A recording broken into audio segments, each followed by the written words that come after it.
Well, hello kinesiology students, it's Mr. Krente here, and today we're talking about the first biomechanical principle, which is stability. And stability is something that athletes want for the most part. We'll talk later about times when maybe you don't want stability, but you want to be able to be upright, you want to be able to stay on your feet, you want to be able to land that jump, you want to be able to be in a position where you can perform your skill and not fall over. There are lots of reasons why athletes want to increase their stability. And today we're going to talk a little bit about how you can do that and some of the techniques that are used in a lot of different sports and activities to increase your stability.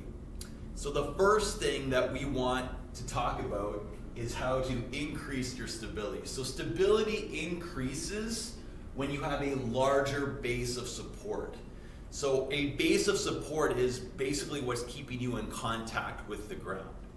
If I have a larger base of support, then I have more points of contact with the ground on a larger surface area, and therefore it's harder to move me or move the object off of the base of support. Think of a table with 4 legs. It has a large base of support. If you have 2 legs on a table, they have a lot less base of support, right? And so it's easier to tip. And even if you have 4 legs on a table and they're very close together, again, you're gonna have more instability on that table. For us, we've got our legs, if you have the ability to use your legs. And if I have a very large base of support, I'm going to get my feet wide. You've probably heard a coach tell you, get wider, different sports for different reasons. Very unstable position would be having my feet together, right? This would be putting myself in a position of instability. And if somebody came along and kind of tried to push me around, it would be very easy for me to fall over because I'm not in a stable position. My base of support is very small. So get your base of support wider, larger, and there we go. I've automatically increased my stability just by putting my feet apart, right? That shoulder width idea that maybe coaches have told you. If I want to increase my base of support, I can also use my hands, right? We can, there's that 3-point stance in football when I'm ready to go, or if you're a wrestler, that maybe the most stable position of all, the hardest way to turn you over would be just the most defensive position, flat on the mat on your stomach, and really large base of support, hard to turn you over. So a larger base of support is required for increasing stability. The next thing that's required for more stability is a lower center of gravity. Center of gravity is the point at which I basically could put one finger and balance your whole mass, okay? That's your center of gravity. And it's basically the middle point in your in your body where all the mass would be concentrated. And it's usually around your belly button area. It changes based on your height, your size, and also your gender.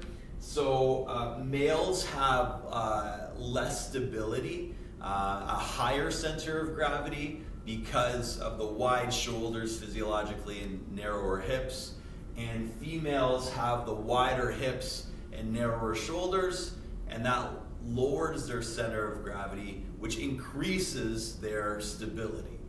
So your center of gravity is kind of in that middle point, and when we get a lower center of gravity, then we automatically increase our stability. So you've probably heard in a lot of sports, bend your knees or get low, right? So we're in a ready position, and that lower center of gravity gets us in that more stable situation. It would be harder to knock me off this situation. If I had a force coming at me, I'd be able to block it or hit it a little bit better. So that lower center of gravity, getting it closer to the ground, increases my my base of support. And obviously, if you're gonna like tuck or turtle, that would be as close as you possibly can get, and that's really hard to get somebody, you know, away from. So increasing our stability means getting our bodies low and our center of gravity lower as well.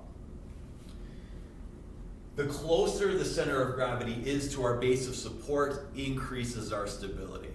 So I could have a wide base of support, I could have a lower center of gravity, but let's say I'm shifting over to the side. Now my center of gravity kind of has this line, and if I draw a line from my center of gravity all the way down to the floor, the more it's right in the middle between my base of support, the more my stability increases. The more I shift that line of center of gravity away from the middle of my base of support, the less stable I am. So now my weight is mostly, even though my foot is on the ground over here, my weight is primarily on one foot only, and therefore I'm not as stable as I could be, right? So that's a situation where my center of gravity is not as close to the middle of my base of support as it could be.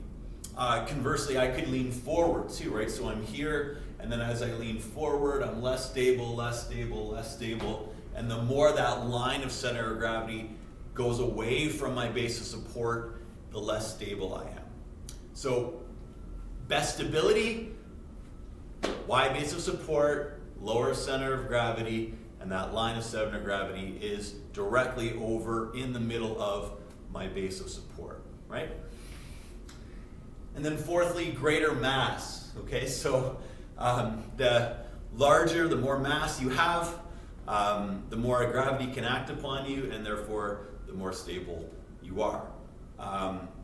The extreme example of this is, of course, sumo wrestling, which requires a lot of stability. All you want to do is keep yourself in the ring, and so very large mass on those athletes just to increase their stability. Now, a lot of sports, yes, you want stability, you also want something else too. You also want to have some speed or maybe agility. Maybe you just don't want to be purely stable like an inanimate object. You want to be able to move as well. And so that's where a little bit of instability comes in. And we'll go backwards with this. So yeah, I want maybe greater mass to increase my stability, but maybe you don't want as much mass as possible if you're playing a sport that also requires some speed, because you're going to be too stable, right? Too much mass, too much stability. So you want to be able to have some movement, and greater mass is not going to help you. Closer center of gravity to base of support. Well, think of somebody like a sprinter who wants a lot of speed. What's their ready position?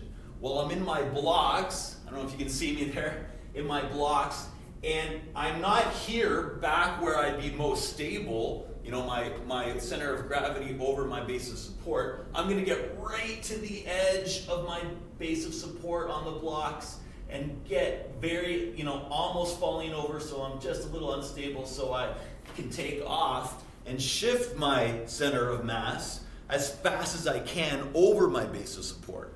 Speed requires you getting that center of mass in the direction over your base of support as much as possible. And you're actually very unstable. As you increase your speed, you're actually increasing your instability. And then anyone who's fallen because of how fast they were moving or trying to run downhill, your center of mass gets too far over your base of support. And yeah, you're going really fast, which you need in a lot of sport, but you also increase your instability and your risk of falling, right?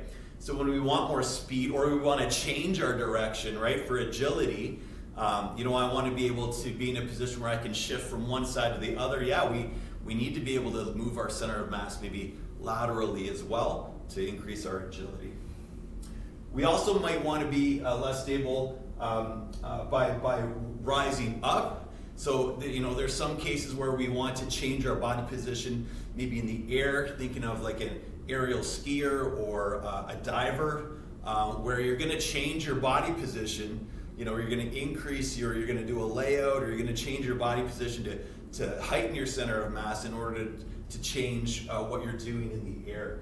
So, that, again, it lessens your stability. As stable as you can be in midair, but you're going to change your body position maybe to be that less stable, right? Or you're jumping, you're trying to catch that touchdown in football, and you've got to reach up, and you're putting yourself in a vulnerable position, but you're changing you're less stable when you're kind of diving and reaching up, because you're not lowering your center of gravity at all.